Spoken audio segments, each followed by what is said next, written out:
Paz a todos. Hoje falaremos sobre seu inimigo espiritual, uma poderosa força do mal conhecido como Satanás. Você aprenderá sobre suas origens, sua antiga posição, como ele caiu dela e sobre aqueles que lhe levou consigo quando caiu. Você aprenderá sobre os atributos de sua natureza, sua esfera de atividade e receberá uma instrução às suas estratégias. O versículo-chave para o inimigo Satanás é 1 Pedro 5, versículo 8. Sede sóbrios, vigiai, porque o diabo, vosso adversário, anda em derredor, bramando como um leão, buscando a quem possa tragar.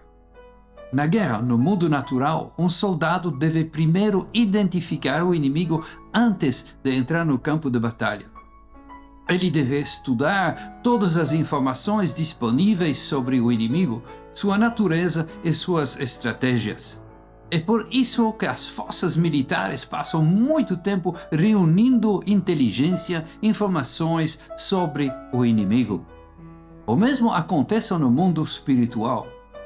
Você só pode lutar com eficácia se identificar seu inimigo, entender sua natureza e reconhecer suas estratégias.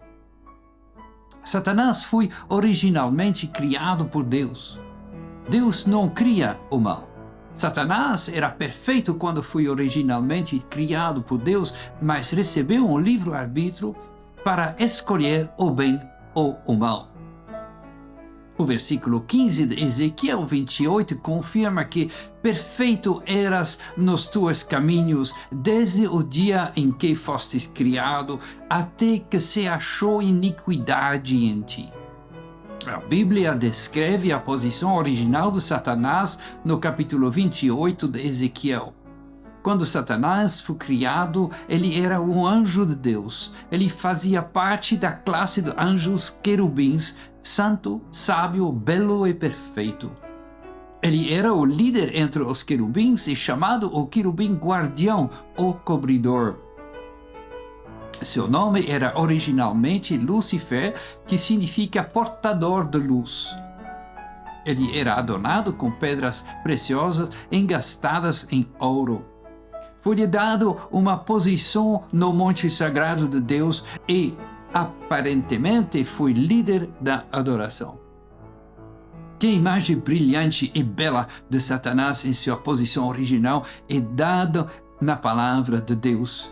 Ele é descrito como uma gema de pedras preciosas, mas uma pedra preciosa não tem luz própria.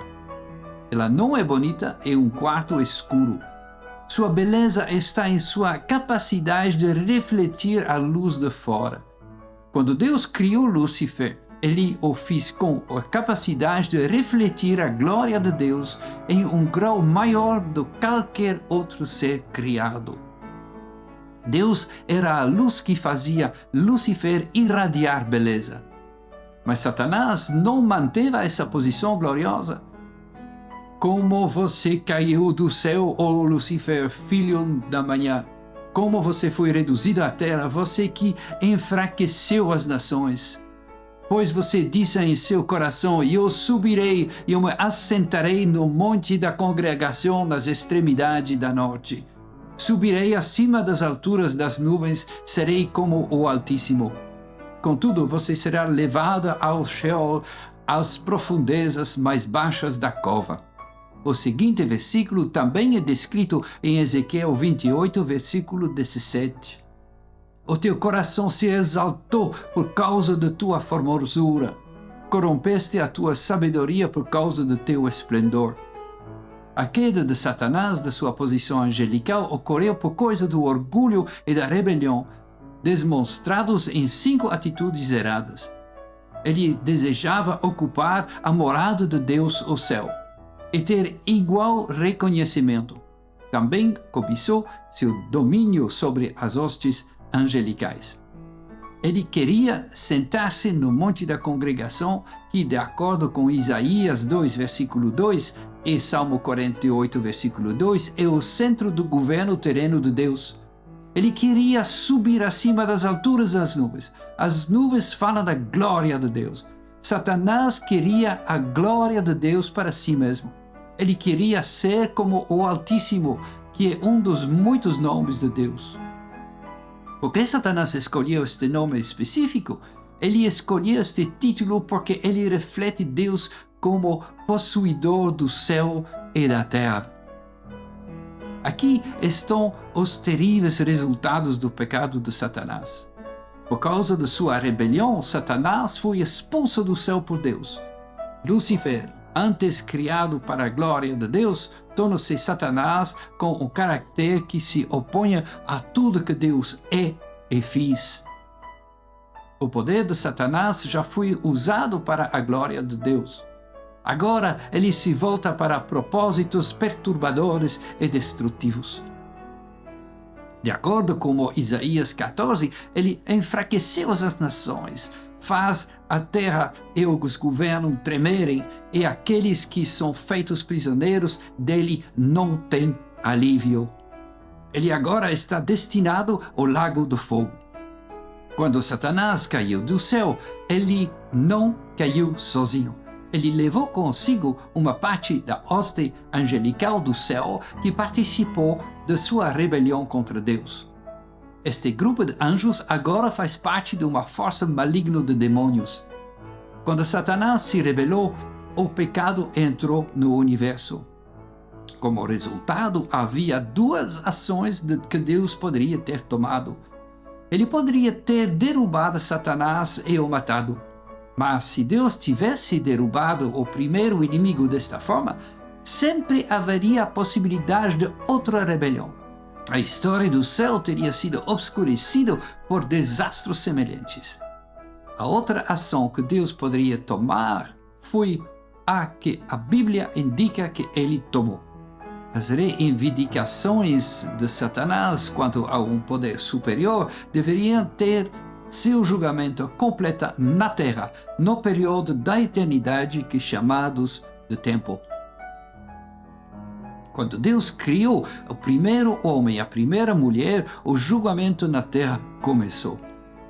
Você pode ler a história da tentação de Adão e Eva por Satanás e sua queda no pecado em Gênesis capítulo 3. A batalha ainda está em andamento na Terra. É disso que se trata a guerra espiritual. Satanás ainda está buscando poder, posição e adoração. Mas ele já é o inimigo derrotado. Jesus venceu o poder de Satanás por meio de sua morte e ressurreição. O destino final de Satanás já foi revelado na Bíblia. Satanás, em forma de espírito, está presente no mundo. 1 Pedro 5, versículo 8 nos adverte: sede sóbrios, vigiai, porque o diabo, vosso adversário, anda em derredor, bramando como um leão, buscando a quem possa tragar. Embora Satanás esteja presente no mundo, ele não é omnipresente, o que significa que ele não pode estar em todos os lugares no mundo no mesmo tempo como Deus pode. É por isso que ele emprega um hoste de demônios para realizar seus planos. Satanás tem acesso à presença de Deus e opera na terra, inclusive no ar, ou seja, na região acima da terra. Em Jó 1, versículos 6 e 7, encontramos o seguinte texto: Ora, houve um dia em que os filhos de Deus vieram apresentar-se perante o Senhor, e veio também Satanás entre eles. E disse o Senhor a Satanás: De onde vens tu? Satanás respondeu ao Senhor e disse: De ir e vir sobre a terra e de andar para lá e para cá sobre ela. Podemos resumir as atividades de Satanás observando que elas são sempre dirigidas contra Deus, seu plano e seu povo. Ele o atacará nas áreas da adoração a Deus, na palavra de Deus, em sua caminhada cristã e em seu trabalho para Deus.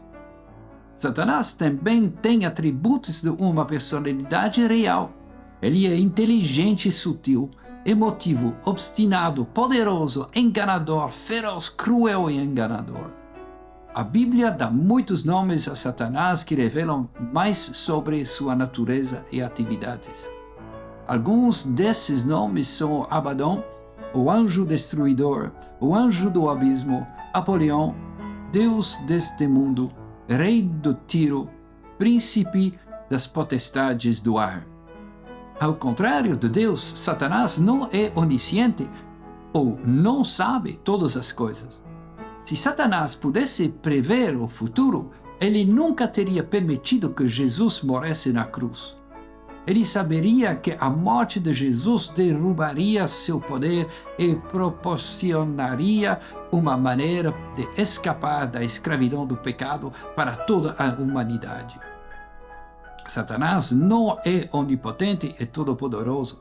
Jesus disse que o poder de Deus dentro de você é maior do que o poder de Satanás.